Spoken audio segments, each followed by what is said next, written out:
Welcome to GV Faculty Focus, the podcast where we introduce you to the faculty who are the heart of Grand Valley State University to learn more about their work that's making a difference for both our students and our community.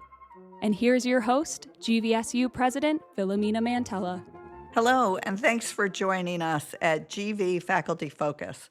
I'm GVSU President Philomena Mantella.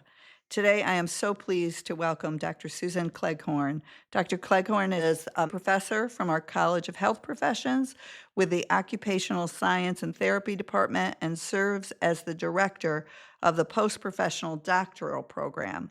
Dr. Cleghorn earned her bachelor's in therapeutic recreation from Illinois State University, her master's in occupational therapy from GVSU, and her post-professional doctorate in occupational therapy from Creighton University.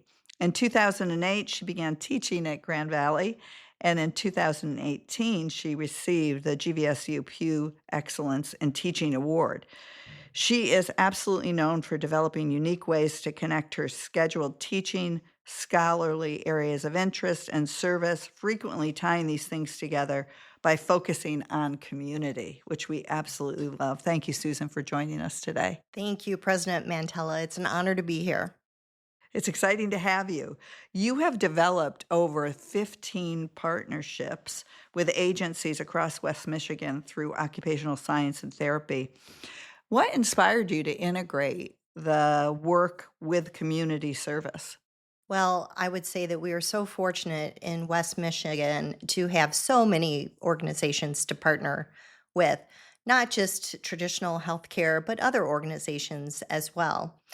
And we're fortunate in the Occupational Science and Therapy program to have opportunities to incorporate service learning.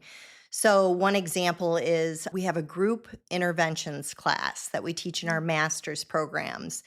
And part of this class involves working in small groups of students, and they go out and they meet a community partner. And a community partner might be a place like Gilda's Club or Beer City Dog Biscuits, places that serve people with disabilities. So our students learn how to do a needs assessment in collaboration with the community partner, and then they develop a group intervention and they implement it 4 to 6 times over the course of a semester. So that gives them lots of hands-on learning.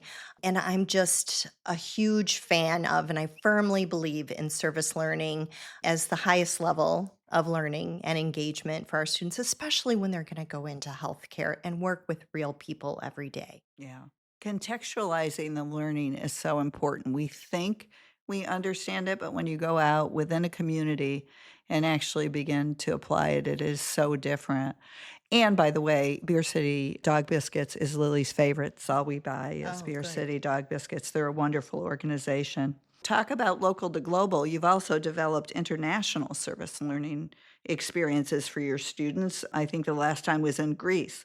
What lessons do you take away from integrating that global view or contextual view that's quite different with our local view? So both are important. Obviously, we have lots of experiences here locally in West Michigan, but boy, going internationally just broadens everyone's view of people and community and healthcare. So this experience in Greece was based on the Blue Zones. And I don't know if you've had an opportunity to read the book called The Blue Zones, but I'd put it on your reading list if I may be so bold. Please do. Yeah, so it's a book that was written by a journalist that worked for National Geographic, Dan Beitner. And The Blue Zones is a book that talks about places in the world where people regularly live to be greater than 100 years of age. So Dr. Rennell Brew from Public Health and myself developed an interprofessional class for public health and occupational therapy students. And we use this book as kind of a guide along with learning about Greece. And we traveled to one of the Blue Zones. And we traveled to Ikaria, Greece.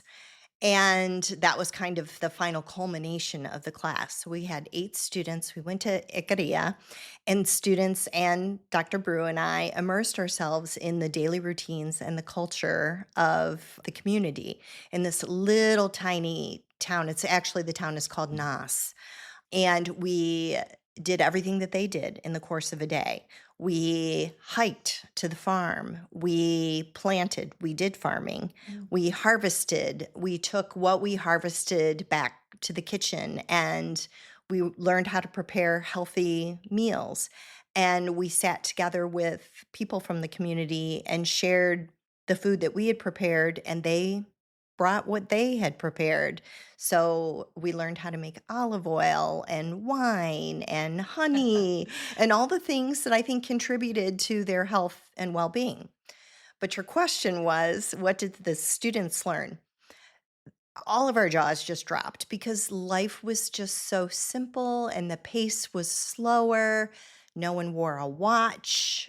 We just kind of lived every day with the rhythm of the day. Students journaled every day and they engaged in discussion groups every day. And what they learned was the simplicity of daily routines are really what contributed to the health and well-being of the people of Nas and Ikaria. And it was at first frustrating. I think students really grappled with, well, we can't bring this daily routine back to our culture because that's not who we are. That's too big of a job. So we broke it down and said, well, what can you apply from what you learned?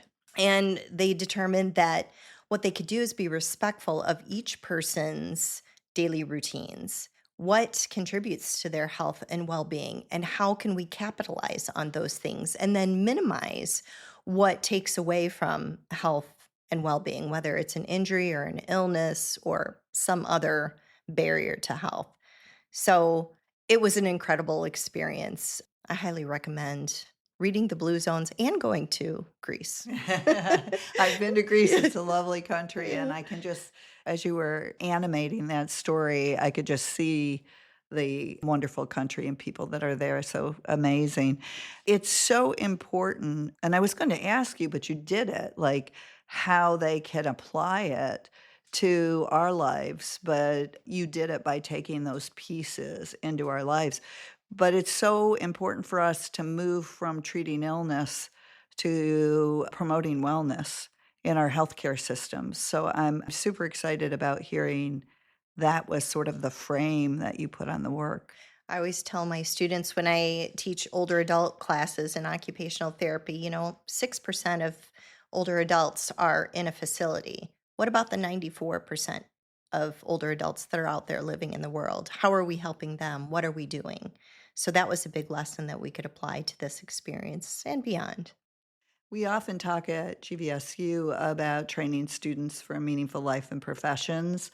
And you can hear with that question you ask your student that it's in what they do in their work, but it's also in every way we're contributing to the people around us. So I just so appreciate the mindset you bring to this.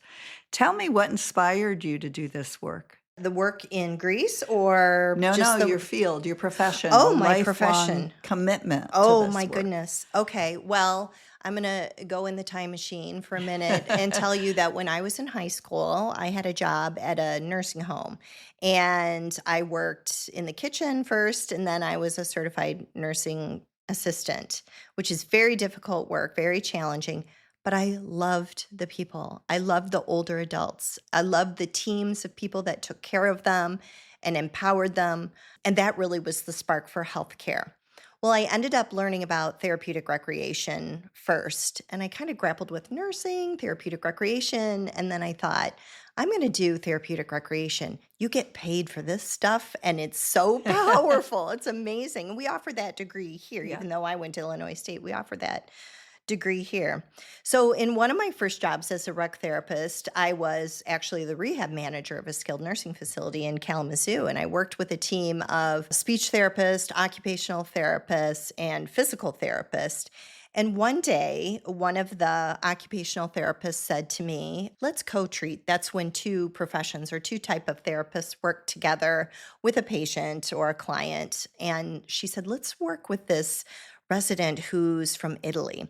And let's do a cooking activity because she needs to work on standing and reaching and balance and cognitive stimulation and all these therapy goals. And I said, absolutely, this is right up my alley. So this beautiful woman who was well into her 90s taught us how to make homemade marinara sauce and noodles from scratch, her family recipe. I still have it to this day. And I thought to myself, I really should be an OT. I can add this to what I already know as a rec therapist. So, long story short, Grand Valley had just launched an OT Masters in 1999. And that's about when this all happened. So, it took me a couple years, but I was the third class here in the master's program at GVSU. After I graduated, I got a job actually in pediatrics. I was a school-based therapist at Muskegon Public Schools, loved it, was asked to adjunct at GVSU in their OT program, got the teaching bug. And when there was an opening after I had about 8 years of practice as an occupational therapist, they let me join their team. And here I am, almost 17 years later. And I'm just absolutely over the moon for GVSU and for occupational therapy. There's just so much support on campus, and there is so much support in West Michigan. And the field of occupational therapy is just bursting at the seams. Well, thank you so much. I so appreciate your words. In this brief time, you've really talked about context. You've talked about the importance of service learning. You've talked about mindfulness in terms of the way you bring it into your daily life. It's so much about who we are. Thank you for all you're doing to contribute to our work and to being who you are at Grand Valley State University. So thank you, Susan, and it was a joy to have you here. Thank you very much. GV Faculty Focus has been produced by Grand Valley State University.